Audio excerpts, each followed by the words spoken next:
Let me start by congratulating the Minister on his appointment to the most exciting, in the Chinese sense, portfolio in government. I shall continue to get my prayer mat out on a weekly basis to pray that all snow that falls over the winter will be at no lower a level than 1,500 feet, thus ensuring the satisfaction of skiers and the clear roads which will enable the Transport Minister to sleep at night. Now, looking at the motion and the amendments is quite interesting and revealing.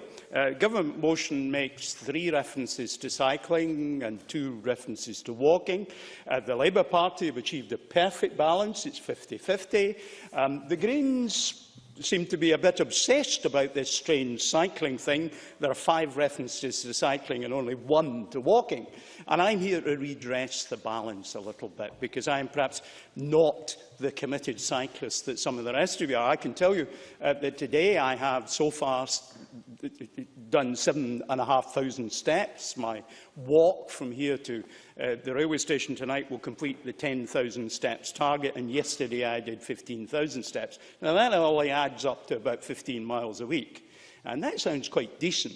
My nephew, however, I have to say, who used to be a world-class orienteer, his training schedule used to be 160 miles a week, so I can go a bit further.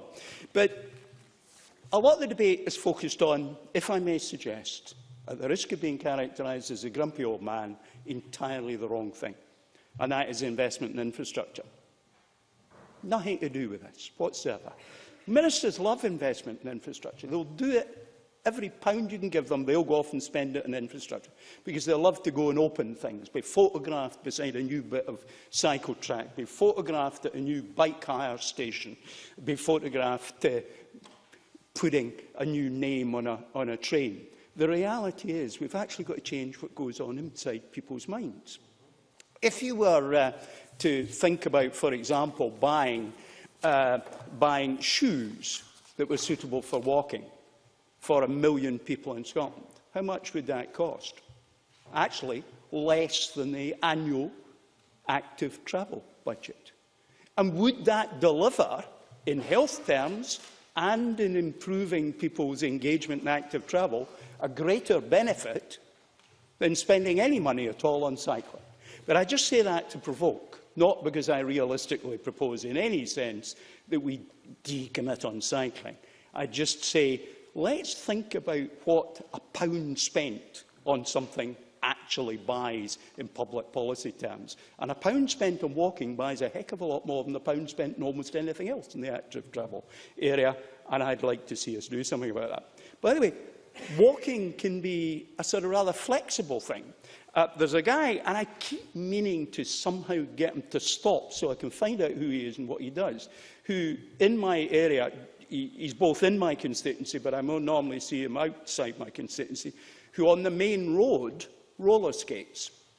And he actually uses it as a means of transport, because I've actually seen him do 10 miles on roller skates. So, you know, it's not just shoes. We maybe equip people with roller skates, and that's good, healthy exercise as well. So I've heard no mention up till now in the active travel budget of roller skates for the population of Scotland. Perhaps we should have a little think about that. The bottom line is, you know, in these debates we've kind of got to challenge the norms. So maybe, you know, let's look in the mirror as members here. How many of us today came to this Parliament in a taxi? Roller skates.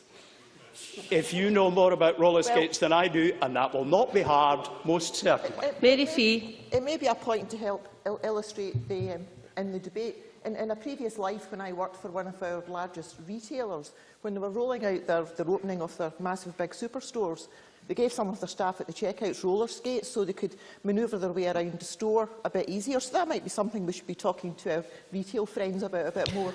Stewart Stevenson, can I remind the Chamber we're very short of time this afternoon? I'm keeping a very close eye on the watch and your steely gaze, Presiding Officer, simultaneously. I must say Nanette Milne gave us great heart that if we get engaged in this exercise thing, Everything we do will improve our life. I sort of have the feeling that I might have the grave misfortune if I continue my present exercise, because I don't use the taxi, to live to 150. But that's okay. The other thing I may say on cycling, which I've genuinely looked at, and I was actually on the point of going ahead about it until my wife saw what I was looking at on the internet. I was looking at monocycles, because they're quite easy to carry around, they're quite cheap, and they're easy to maintain. And I thought it would scare the heck out of people here if they saw me on a monocycle. We've got a clear choice here when we spend money. And I genuinely say to the Minister, yes, we've got to invest in infrastructure, and we should continue to do that.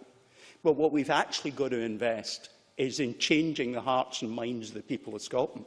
Because almost everybody's got the equipment to engage in walking, and they've got it right now. It's going to be raining heavily when this Parliament finishes its day's business, but I still want to see you all walking to Waverley, if that's where you're going. Presiding Officer.